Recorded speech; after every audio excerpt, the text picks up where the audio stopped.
That morning I opened the door and froze. Virginia Whitaker stood on my porch in a navy blue suit with fresh lipstick on her mouth and a leather bag clutched tightly under one arm.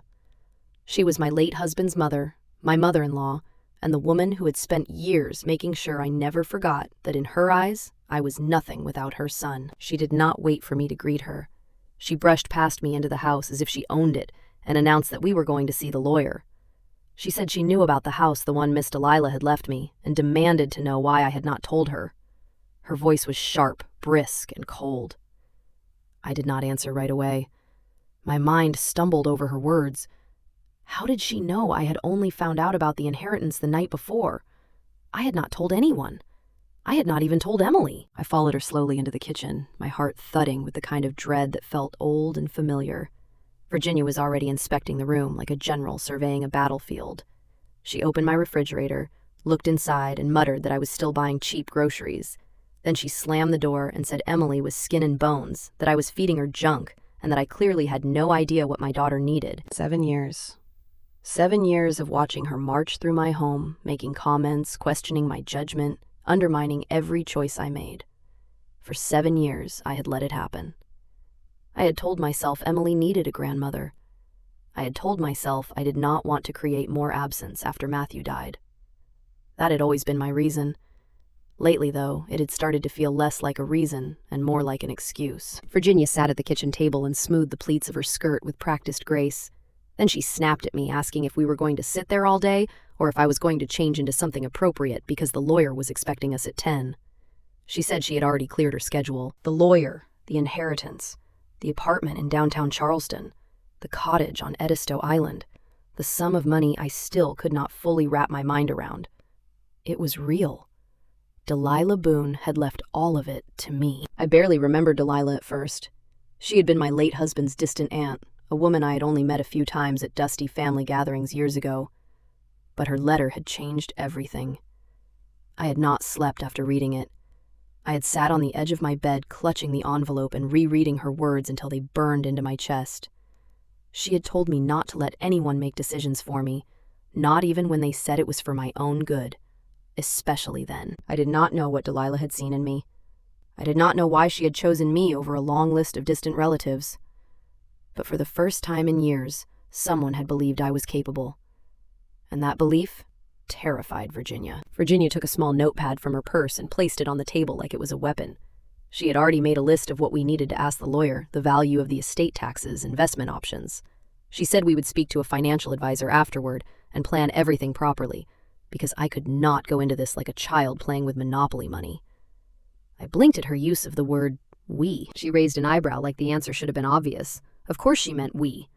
She said I had never handled anything like this before, and if we were being honest, I did not have the best track record with responsibility. She gestured around my kitchen and told me to look at the place, that I was overwhelmed that it was written all over my face. Something inside me tightened. I looked around my small kitchen, the clean dishes drying on the rack, the morning sun filtering through thin curtains, the empty cereal bowl Emily had left in the sink before school. This was my life. It was not glamorous, but it was mine.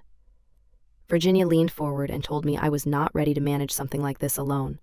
She said she would help. She would take care of it, for Emily's sake. For Emily's sake. Always those words. She did not notice my fingers curling into fists beneath the table. She did not see the battle forming behind my silence. For 7 years, I had said yes to her control. I had let her decide, organize, arrange, approve, and correct. I had told myself it was easier. I had told myself it was safer. But now, for the first time in so long, I was not sure I believed that anymore. And I had a letter in my nightstand that whispered that I did not have to live this way. I looked at Virginia, at her sharp, expectant eyes, and the mouth already prepared to dictate my next move, and I realized I did not know what would happen next. But I knew one thing. I was not going to let her walk over me again. Not this time. I did not tell her that I had already seen the lawyer's name in the envelope. I did not tell her how my hands had shaken when I read Miss Delilah's letter. I did not tell her anything, because, truthfully, I was still trying to understand it myself. The night before, after Emily had gone to bed, I had received the call. A calm, measured voice introduced himself as Mr. Thaddeus Granger, a notary in downtown Charleston. He said Miss Delilah Boone had named me the sole beneficiary in her will. Just like that. No build-up, no preamble. At first I thought it was a mistake. Delilah Boone was a woman I had only met 3 times in my life. Once at Matthew's college graduation, once at our wedding, once, years later, when she visited unexpectedly and brought Emily a little silver bracelet she was too young to wear. I had not seen or heard from her since. I had never known she was watching from afar. After the call, I sat at the kitchen table in my work clothes with the lights low and stared at the wall. The words did not feel real. An apartment in the historic district? A beachside cottage? A financial portfolio that Mr. Granger referred to only as a significant sum. I did not ask how much. I could not. It felt wrong to talk about money when the woman who had left it to me had not even had the decency to die anonymously. No, Delilah had left a handwritten letter sealed in a creamy envelope with my name written in looping cursive. To Lauren, with love, from Delilah. I opened it slowly, as if it might disappear if I moved too fast. The letter began by telling me that if I was reading it, she was already gone. She told me not to be sad for her, because she had lived a long, strange, beautiful life. She said she had chosen to leave what she had to me not out of pity, but because she saw something in me that she had once seen in herself. She said I was stronger than I believed, but the part that mattered most was not about the money or the houses. She told me not to let anyone decide for me, even if they said they loved me, especially then. She told me I was allowed to live a life that belonged to me. I read it once. Then I read it twice. Then I cried for the first time in months. Delilah Boone, who had not seen me in over a decade, somehow knew me better than most of the people who were around me all the time. She had seen my silence and recognized it not as peace, but surrender. For 7 years after Matthew died, I had been quiet. I got up at 6:30 every morning. I made oatmeal. I paid bills. I went to work. I helped Emily with homework. I listened when Virginia came over with her endless critiques disguised as concern. I was told not to buy name-brand milk. I was told Emily's skirt was too short. I was told I was spoiling my daughter by buying her running shoes. At first, I was grateful for Virginia's help. She watched Emily after school while I worked. She brought casseroles. She helped with the funeral. I thought we were building something that resembled family. But it changed so quickly. Her kindness became conditional. Her suggestions became commands. Somehow, over time, I stopped making choices without looking over my shoulder.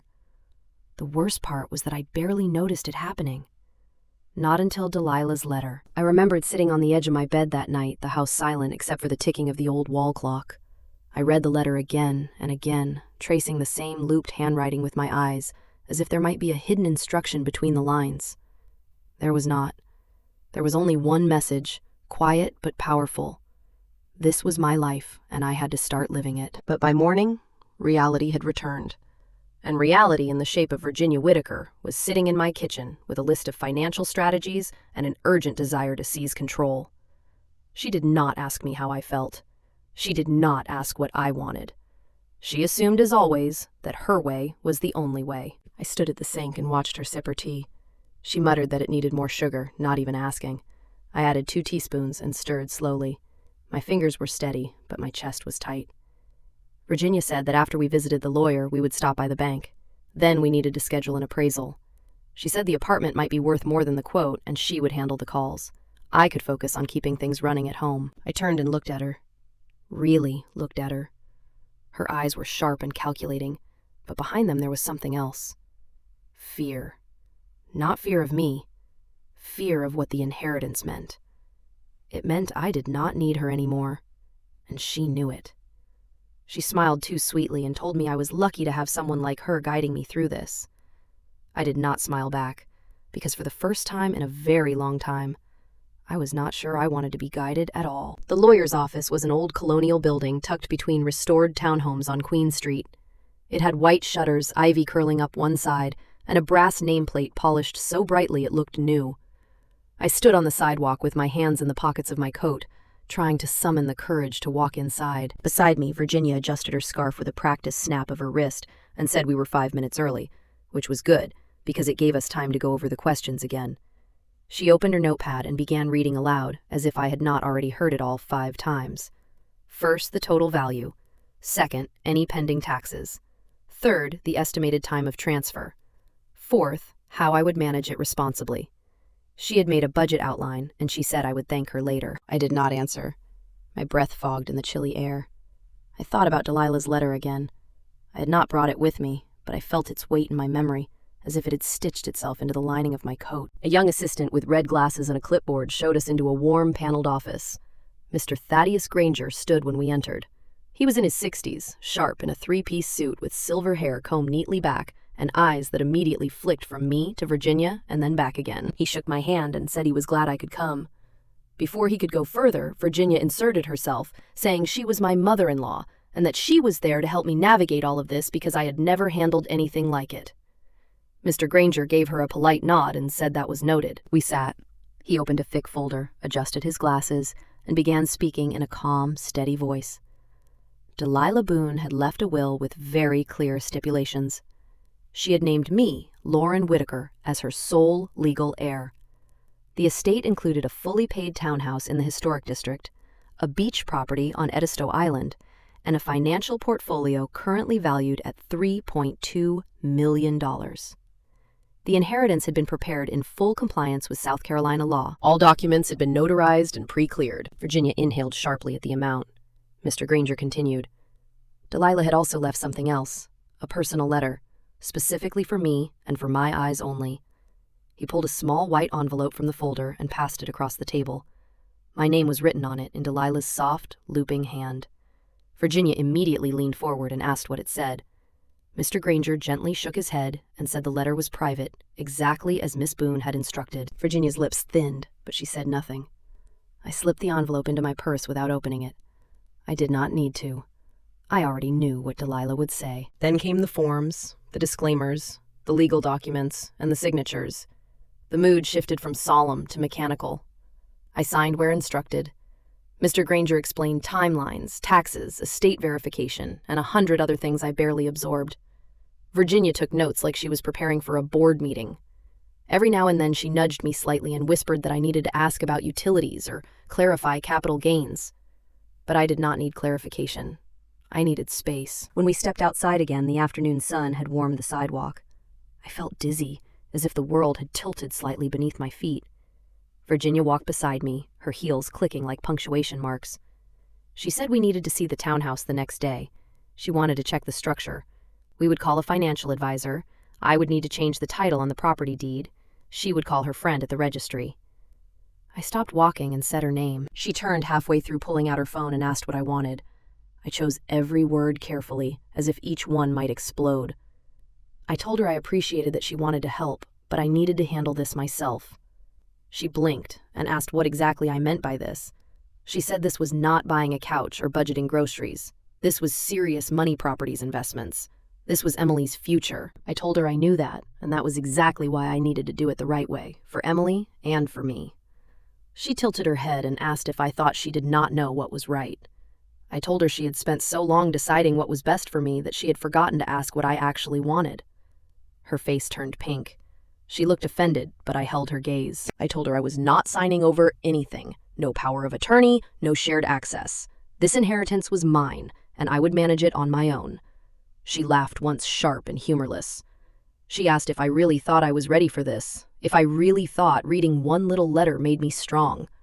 She said I had never made a major decision in my life. I did not flinch. I told her the letter was not what had made me strong. Surviving 7 years of silence had done that. Biting my tongue while she ran my life had done that. For a moment the street was quiet, except for the wind moving through the palmetto trees. Then she said that if I kept this up, she would make sure social services heard about it. She said she would tell them I was unfit, that I was neglecting Emily for money. I looked at her, and I did not even feel anger. I felt clarity. Quietly, I told her that if she did that, she had better be ready for what came next, because she would be the one making this a war. That night I did not sleep. I lay in bed staring at the ceiling, listening to the faint hum of the refrigerator through the walls and the occasional creak of the house settling. In the next room, Emily breathed evenly, her sleep untouched by the storm unfolding outside her awareness. I wanted to protect that peace for as long as I could. I replayed Virginia's threat in my head, word for word. Social services. It sounded like something from a bad drama. But I knew Virginia. I knew how far she would go. I had watched her manipulate entire family gatherings with a raised eyebrow and a well-timed sigh. I had watched her twist the narrative so smoothly that by the end, people were apologizing to her for things she had done. I knew she would not hesitate to pull the same trick with authorities if it meant regaining control, but this time I would not be silent. The next morning I got up before sunrise. I made coffee, sat at the kitchen table, and pulled out the old spiral notebook Virginia had shoved into my hands the day before. It was filled with plans, financial charts, bullet points, and underlined phrases about inheritance, priorities, education, housing, and trust management. Her initials were everywhere, as if she had already signed ownership of my life. I flipped to the first page. Then I slowly and methodically tore it out. Then the next. Then the next. Page after page, I ripped them clean from the binding, crumpled them into a ball, and dropped them into the trash. The notebook felt lighter after that, emptier, or maybe just finally mine. I grabbed a pen and turned to a blank page. At the top, I wrote in block letters my plans. Not hers, not ours. Mine. First, I would see the townhouse alone. Second, I would meet the neighbors and learn who Delilah trusted. Third, I would decide what to do with the beach cottage. Fourth, I would talk to Emily honestly and stop shielding her from everything. Fifth, I would find a lawyer. I paused after number 5. I did not need to write more. For once, I did not need to fill a page with instructions. What mattered was that these were my decisions, not reactions to someone else's pressure. Later that morning, Emily shuffled into the kitchen with tangled hair and sleepy eyes. She asked if her grandmother had come back. I smiled softly and poured her some tea. I told her no, but that Virginia might. Emily sat at the table and stirred her tea quietly. After a moment, she asked if I was okay. I looked at her. She was only 15, but there were moments when her eyes reminded me of someone much older. Maybe myself. Maybe someone who had been forced to grow up too fast. I told her I was okay. And for the first time in a long time, I meant it. At 10 in the morning, the phone rang. I picked it up on the second ring, already bracing myself. A woman introduced herself as Elena Matthews from the Charleston Department of Family Services. She said they had received a concern filed about my household and wanted to schedule a time to talk. There it was. A strange calm settled over me, as if something inside me had already accepted this moment hours ago. I told her I understood and asked when she wanted to meet. We arranged a time for 2 days later. After the call, I made a list of documents to prepare. Pay stubs, utility bills, Emily's report cards, her school enrollment, anything that proved the truth of our life. I would not be caught off guard. Then I called the one person I was not sure would answer. Justice and Granger Law. A woman answered, and I introduced myself. I said I had seen Mr. Thaddeus Granger the day before regarding an inheritance, and I needed to speak with someone about legal protection for myself and my daughter. There was a pause. Then she transferred me. After a few rings, a calm, professional male voice came on the line. He introduced himself as Ian Caldwell and asked what he could help me with. So I told him everything. The inheritance, the threats, the manipulation, the call from child services. He listened without interrupting much, asking only a few clarifying questions. Then he told me they dealt with this type of situation more often than I might expect. He said he would take my case and that I would need documentation, but if my story was accurate and he believed it was, we could handle it. I exhaled for what felt like the first time all morning and whispered my thanks. That night, Emily sat beside me on the couch. Her homework was open on the coffee table, but untouched. She quietly told me she had overheard me talking to someone and asked if we were in trouble. I shook my head. I told her no, but someone was trying to cause trouble and I was not going to let them. She was quiet for a moment. Then she asked if this was because of the house. I nodded slowly. She bit her lip and said Grandma was not happy. I told her gently that she was not. But that did not mean we had to let Virginia make the rules. Emily looked at me for a long time and asked if we were allowed to say no to family. I smiled, even though something sharp twisted in my chest. I told her yes, especially when family stopped acting like family. She leaned against me and whispered that she was glad I was saying no. We sat like that in silence, the night pressing softly against the windows, and I knew I was ready for whatever came next. 2 days later, at exactly 2 in the afternoon, I walked into the Charleston Department of Family Services with a folder clutched to my chest. Inside were the documents I had prepared, Pay stubs, Emily's school attendance reports, her honor roll certificate, a list of her extracurriculars, dance, piano, student leadership, and proof of a normal, healthy, present life. The building smelled like paper and cold air. The woman who greeted me was in her 50s, with tired eyes and a no-nonsense voice. Elena Matthews thanked me for coming in and led me to a narrow office that felt too bright. We sat across from each other.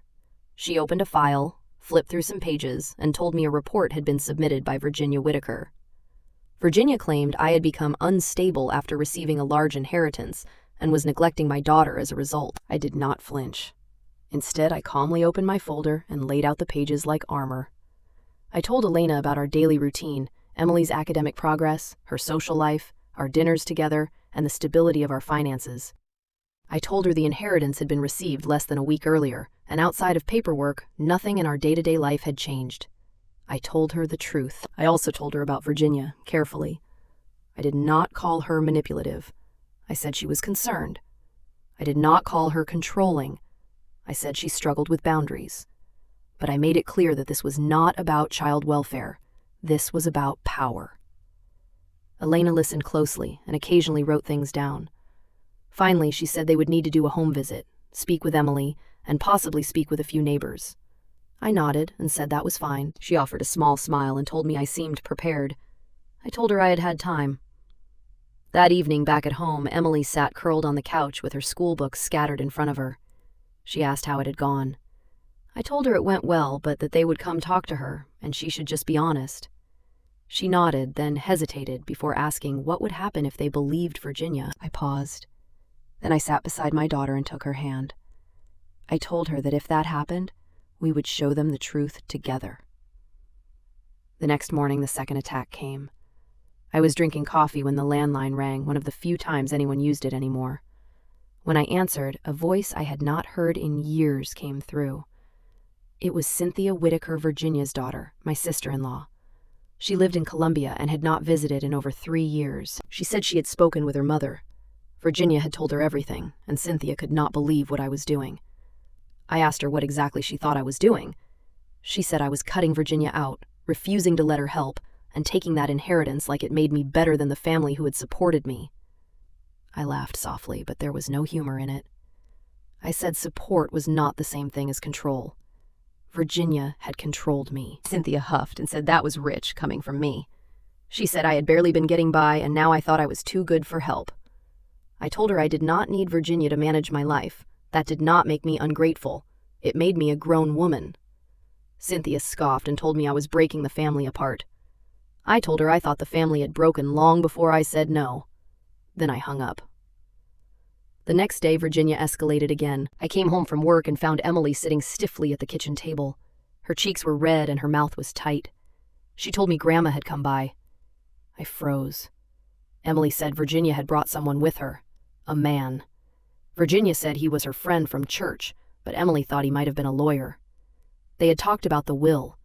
Virginia had tried to ask Emily questions about me, whether I seemed different, whether I had said anything strange. Emily promised she had not said anything. I dropped my bag and pulled her into a hug. I told her it was okay and that she had done exactly the right thing. I did not cry in front of her. I cried later in the bathroom with the door locked. Not because I was afraid. Not anymore. I cried because I was tired. Tired of the manipulation. Tired of the threats.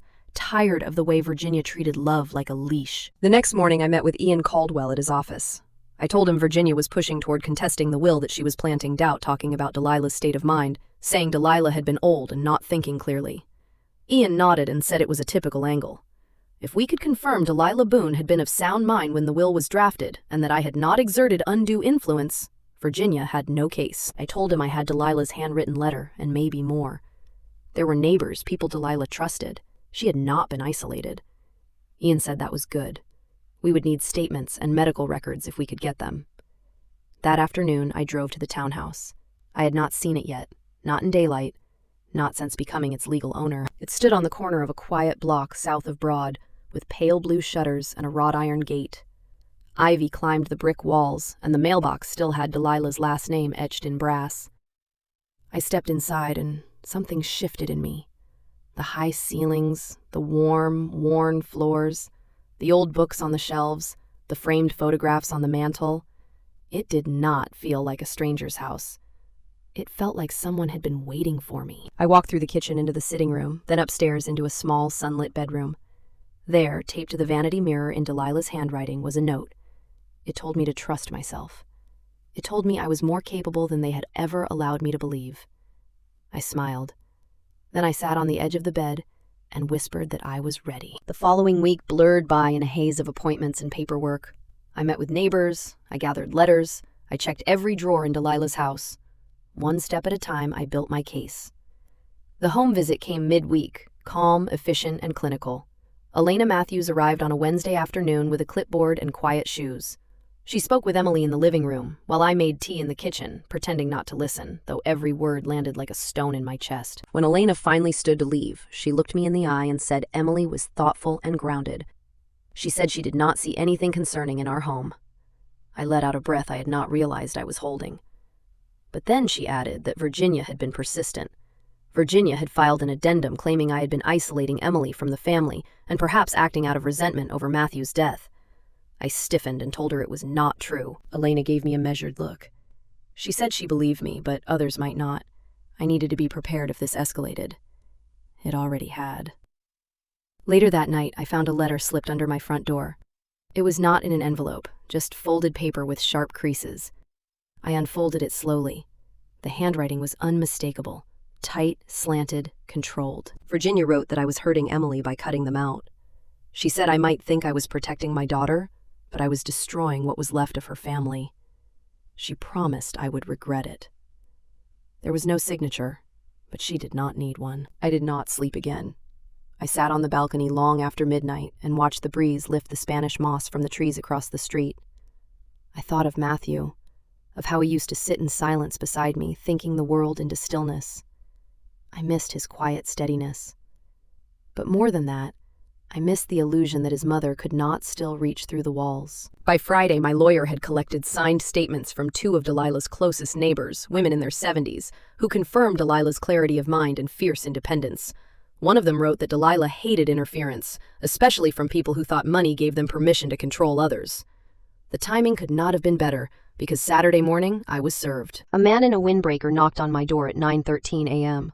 I opened it with Emily standing behind me in her socks, holding a bowl of cereal. He asked if I was Lauren Whitaker. When I said yes, he told me I had been named in a petition to contest the Boone estate. Then he handed me a manila envelope and walked away without another word. Emily looked up at me and softly said my name. I closed the door and locked it. Then I opened the envelope. Inside were 14 pages of legal intent. Virginia was officially contesting Delilah's will. Her claim was that Delilah had been coerced by me, that I had taken advantage of a lonely old woman, manipulated her into disinheriting blood relatives, and that as the matriarch of the Whitaker family, Virginia had a rightful claim over the estate for the protection and unity of the family line. Unity. She used that word as if it meant love. But what she meant was control. I called Ian. He was calm, even slightly amused. He told me this was desperation and that her footing was weak. Her claims were emotional, not legal. We now had 3 signed statements from people who interacted with Delilah regularly, and all of them said the same thing. Delilah had been lucid, independent, and fond of me. I sat at my kitchen table staring at the documents. I asked what would happen if no one cared about the truth, if it came down to whoever yelled louder. Ian told me it would not be that kind of case, not with the evidence we had. We would fight on paper, with facts, with Virginia's own history of interference. He told me I would be surprised what kind of pattern a person left behind when they had been playing the same game for too long. A few hours later, I got a call from the private school Emily had applied to the previous month. They were offering her a partial scholarship based on her academic record and extracurriculars. It was not the full amount, but with the inheritance I could cover the difference easily. I wanted to tell someone. I wanted to call Matthew. I even wanted to call Delilah. But all I could do was smile at Emily as I gave her the news. She threw her arms around me and asked if we were getting out of here. I nodded and told her we were. That evening I returned to the townhouse. I walked from room to room again, this time more slowly, with purpose. I opened drawers in Delilah's old writing desk, looking for anything she might have left behind. Notes, photographs, evidence of her state of mind. What I found was better. In the bottom drawer, tucked between faded stationery and a yellowed ledger, was a folder. Inside were several letters written to Delilah from Virginia, and they were not kind. One letter, dated 2 years before Delilah's death, stood out. Virginia had written that Delilah had no idea what I was really like, that I would use her if she let me, that I had always been selfish, hiding behind a sweet voice and weak posture. Virginia told Delilah to trust her because I was not who Delilah thought I was. Delilah had underlined that last sentence and written beside it in firm ink that maybe she was the only one who actually saw me. I closed the folder with shaking hands. This was everything. It was proof that Virginia had tried to smear me long before the inheritance, and proof that Delilah had not been fooled, not for a second. For the first time in weeks, I felt something warm building in my chest. Not fear, not anger, resolve. On the morning of the hearing, I stood in front of the mirror for a long time, not to check my hair, but to remind myself I belonged in that courtroom. Not because I had inherited something, but because I had survived everything. The hearing was set for 9 a.m. at the Charleston County Probate Court, a sandstone building with ivy creeping up its north side and the weight of 100 years sitting heavy in its halls. I arrived early, dressed in navy blue, with my hair pulled back and my face bare. I did not want to look powerful. I wanted to look clear, steady, and unshakable. Virginia arrived 15 minutes late. She wore a pearl brooch and a face that looked carved from bone, tight, pale, brittle. Cynthia flanked her like a political aide carrying a folder so thick it bent her arm. They did not look at me when they passed. Emily stayed home as we had agreed. No child should have to sit through a morning where love was weaponized in front of strangers. Ian met me just outside the courtroom. He gave me a small nod and said we were ready. He told me the judge was stern but fair. I only had to stick to the truth and let them dig their own hole. Inside, everything was quiet, except for the shuffle of papers and the murmur of formality. The judge was a woman in her 60s, with sharp eyes and a clipped voice. She read the opening statements. Virginia's lawyer, Landon Clay, stood first. He painted Virginia as a concerned matriarch who only wanted to ensure that Delilah Boone's will had not been influenced by grief manipulation or emotional dependency. He suggested that I, recently widowed, might have cultivated an unbalanced relationship with the deceased to secure financial control. I felt my jaw tighten. Then Ian stood, calm, steady, no theatrics. He said we would demonstrate that Delilah had been entirely of sound mind when she revised her will, and that Virginia had a documented history of attempting to control and intimidate both the deceased and me. He said we had signed statements, medical reports, and personal correspondence supporting that truth. Then it began. They questioned me for over an hour about my relationship with Delilah, when it began, how often I visited, why I had been named in her will instead of anyone else in the family. I answered truthfully, no embellishment, just the shape of what happened. I explained that Delilah invited us over every Thursday. She taught Emily how to play checkers. She told us stories about the history of Charleston, about the Boone women, about how every generation passed something down, except the last. She said she was tired of legacy being measured only in dollars. She wanted her house to become a space of healing. Landon Clay scoffed and said it sounded poetic. I shrugged and said Delilah was poetic. When it was Virginia's turn, she stood like a statue. Her voice was polished and theatrical. She said Delilah had been lonely and vulnerable. Then she said she did not want to speak ill of me, but I knew how to seem small. She said it was a performance. She claimed I convinced Delilah I was the only one who cared, when really I just wanted control. The judge raised an eyebrow and asked whether Virginia had evidence of coercion. Virginia hesitated. Then she said no, but she knew me. She had known me for 15 years. Ian stood and asked to submit a series of letters written by Virginia and by Miss Boone herself, detailing the nature of their relationship, along with letters Virginia had written to Delilah, attempting to discredit me long before the will was revised. He handed over the folder, the one with the slanted handwriting and Delilah's own note underlined in ink. Maybe she was the only one who actually saw me. The judge read in silence. Then she looked up and asked whether I had ever asked to be included in the will. I said no. She asked whether I knew I was being named as beneficiary. I told her I did not know until after Delilah's death. She asked whether I had expected to inherit anything. Again, I said no. I said Delilah had given us her time, her stories, and her kindness, and that had been more than enough. The judge nodded. Then she turned to Virginia and asked when Virginia had last visited Delilah before her passing. Virginia's lips parted, then closed. She said it had been some time that they had had a disagreement. The judge raised an eyebrow and said she saw. Silence stretched across the courtroom. By the time the judge adjourned, the tone in the room had shifted. I could feel it like a window opening after weeks of suffocation. Outside on the courthouse steps, Virginia approached me. For the first time, she did not look angry. She looked tired. Her voice was quiet when she told me I had made a terrible mistake. I tilted my head and told her no. I thought I had finally stopped making them. Her eyes narrowed. She accused me of turning Emily against her. I smiled and told her she had done that all on her own. For a moment, I thought she might slap me. Instead, she turned and walked down the steps, her heels clicking against the stone, echoing like a retreat. Back home, I told Emily everything. We sat at the kitchen table with 2 mugs of cocoa between us. She listened quietly, nodding and asking a few questions. Then she asked whether we still got to keep the house. I laughed softly and told her yes, we did. Then she asked about Grandma. I hesitated. I told her we would set boundaries. Firm ones. Emily leaned back, crossed her arms, and said she liked the part where we said no. I looked at my daughter, brighter than any inheritance, and I knew we had won more than a court case. We had won freedom. 2 months later, we moved into the townhouse on Church Street. The probate judge had ruled in our favor less than a week after the hearing, citing overwhelming evidence of Delilah Boone's intent and clarity. Virginia never appealed. Maybe she knew she had already lost more than a legal case. She had lost the illusion of control. Maybe she had finally lost the image she carried of herself as the unquestioned matriarch. The first night in the new house was quiet. Almost too quiet. Emily wandered from room to room in socks, marveling at the old creaky floors and the hand-painted tiles in the bathroom. In the kitchen, she opened a drawer and found tarnished silver spoons, holding them up like museum pieces. She asked if I thought Delilah had used them every day. I smiled and said probably. Delilah did not seem like the kind of woman who saved things for someday. That stayed with me. I started using the silverware too. And the good china. I lit candles in the dining room even when it was just the 2 of us. I stopped saving my life for later.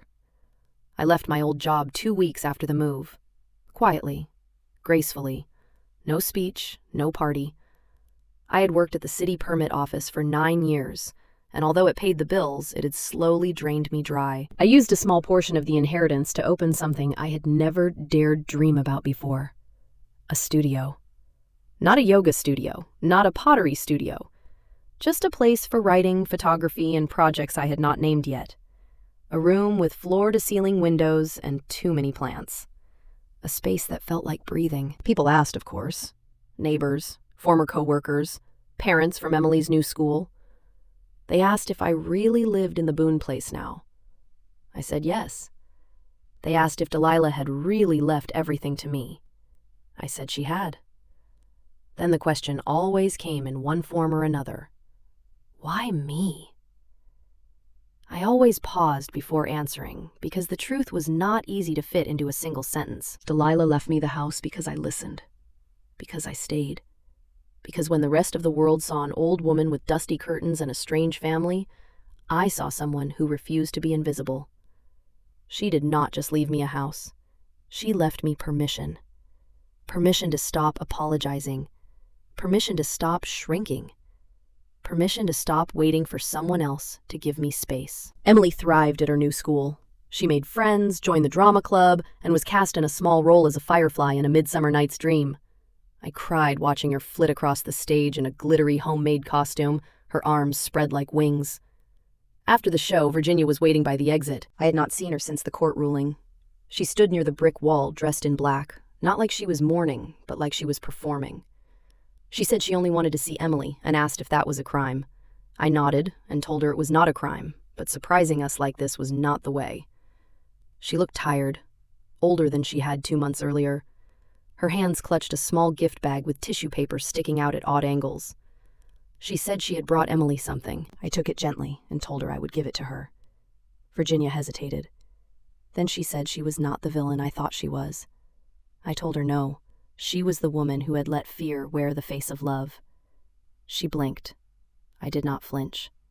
Then I turned and walked away, the gift bag rustling softly in my hand. Back home, Emily opened it and found a charm bracelet with a single letter E and a note that said it was for all the birthdays Virginia had missed. Emily looked up at me. I did not tell her to forgive. I did not tell her to hate. I simply told her it was her choice. She put the bracelet in a drawer and said, maybe later, and that was enough.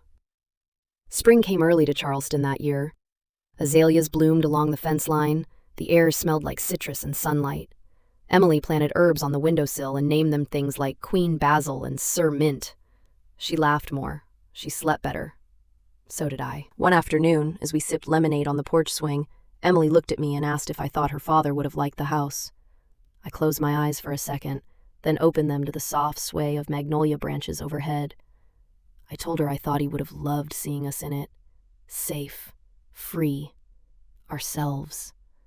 She nodded and leaned her head against my shoulder. And just like that, the house was not haunted anymore. It was home. Sometimes the people who try the hardest to control us are the ones most afraid of losing their version of who we used to be. But growth demands space. Healing requires silence. Real freedom begins the moment we stop asking for permission to be ourselves. I did not win because I fought harder. I won because I stopped shrinking. I won because I chose peace over legacy and truth over tradition. If you have ever been made to feel small for choosing your own path, remember this. You do not owe anyone your silence just because they share your blood. You get to choose your voice. You get to write your ending. And sometimes saying no more is the most loving thing you will ever do.